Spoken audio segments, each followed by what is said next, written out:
¿Alguna vez se han preguntado cómo se ve una economía cuando se rompe, pero de verdad, por completo? Hoy vamos a meternos de lleno en una de las crisis económicas más brutales del siglo XX, una que golpeó a un país con una fuerza que nadie vio venir. Esta es la increíble historia del colapso de Chile durante la Gran Depresión. A ver, para que entendamos la escala de lo que pasó en Chile, tenemos que ver el panorama completo. Estamos justo después del crack del 29 y la economía mundial está en caída libre. En ese momento, la Liga de las Naciones, que era como la abuela de la ONU, se puso a hacer la tarea de medir el daño real país por país. Y claro, la pregunta del millón era, de todas estas naciones, que juntas eran el 90% del comercio mundial, ¿cuál se llevó la peor parte? Uno pensaría, no sé, ¿Estados Unidos, donde empezó todo? ¿O quizá Alemania, con esa economía tan frágil después de la guerra? Pues no. La respuesta, que sorprendió a todo el mundo en ese momento, fue Chile. Número 1. El primer lugar en una lista en la que nadie, pero nadie, querría estar. Oficialmente la nación más devastada por la Gran Depresión en todo el planeta. Ok, vamos a desmenuzar esto. ¿Por qué Chile? ¿Qué lo hizo tan vulnerable? Bueno, hay que entender su talón de Aquiles. Su economía dependía casi por completo de venderle cosas al resto del mundo. Era una máquina perfecta para exportar. Pero, ¿qué pasa cuando el mundo, de un día para otro, cierra la billetera y deja de comprar? Miren nomás esta caída. Es que es vertiginosa.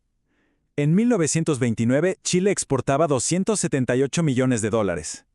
3 años después, en el 32, esa cifra se había desplomado a solo 35 millones. Esto no es una recesión. Esto es un apagón económico. El dinero que mantenía al país funcionando simplemente se evaporó. Ahora, el desastre no fue parejo. Se concentró como un rayo láser en los dos productos que sostenían toda la economía chilena. Eran literalmente los dos pilares que aguantaban todo el edificio, y se cayeron, los dos al mismo tiempo. Y aquí está el corazón del problema. El salitre y el cobre eran el motor, el combustible, todo. Con las fábricas del mundo paradas, la demanda de cobre se hundió y su valor cayó un 87%.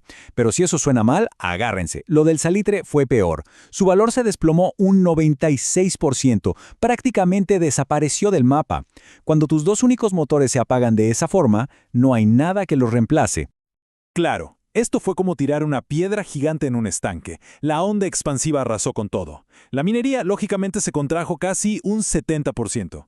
Pero fíjense en la construcción. Se llevó un golpe todavía más duro, con una caída de más del 82%.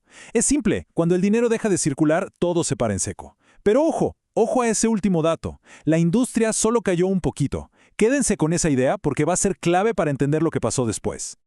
Y para colmo, en medio de este incendio, el gobierno estaba, digamos, con las manos atadas por una regla económica de la época, el famoso patrón oro. Esto significaba que cada peso chileno tenía que estar respaldado por oro físico en las bóvedas del banco. En tiempos de paz, era una señal de fortaleza. Pero estos no eran tiempos de paz. Aferrarse a esa regla de oro fue como echarle gasolina al fuego. Obligó al país a una deflación brutal, o sea que los precios cayeron en picada. Uno diría que bueno, ¿no? Pues no, en la práctica fue un desastre. Las deudas se volvieron imposibles de pagar, y como todo mundo esperaba que los precios siguieran bajando, nadie gastaba. La economía se congeló. Fue literalmente como darle veneno a un paciente moribundo. Ok, ya vimos los números, los porcentajes, las políticas, pero ¿qué significa todo esto para la gente de a pie? Porque detrás de cada cifra hay una historia, una familia. El colapso económico se convirtió muy rápido en un drama social gigantesco. El impacto en el trabajo fue catastrófico.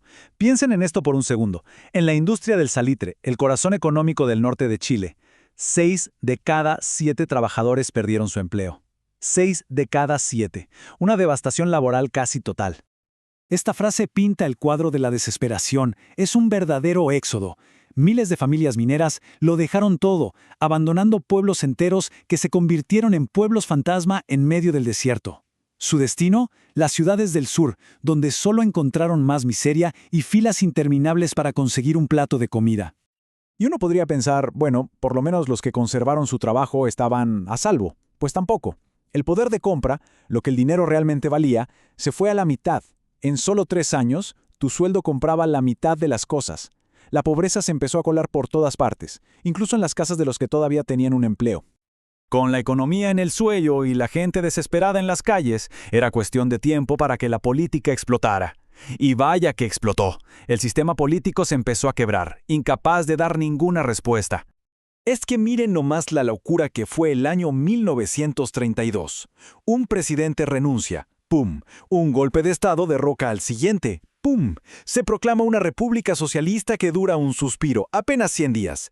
Líderes iban y venían, el país estaba a la deriva. Hasta que a finales de ese año, unas nuevas elecciones llevaron a Arturo Alessandri al poder, y con él, un poco de orden.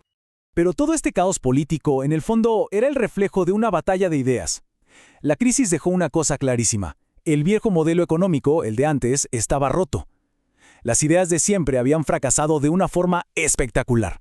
Y eso obligó al país a pensar en soluciones que hasta ese momento eran, bueno, impensables.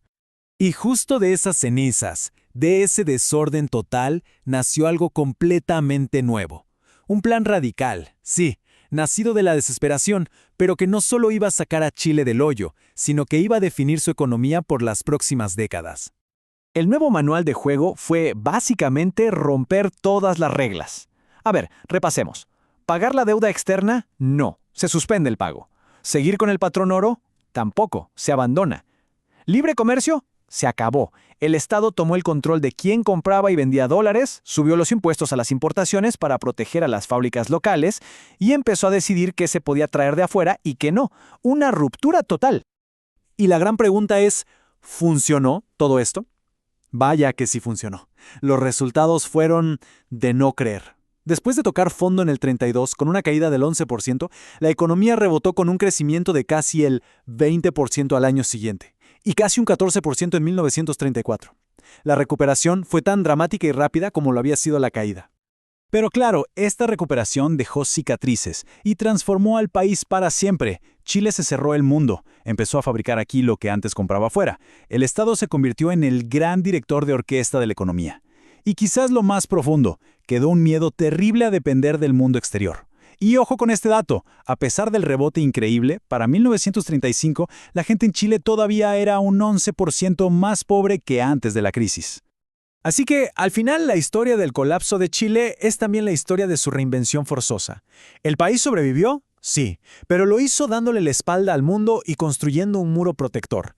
La pregunta que queda flotando, y es una pregunta bien grande, es si esa protección, esa nueva forma de hacer las cosas, fue la solución definitiva o el comienzo de un problema completamente diferente.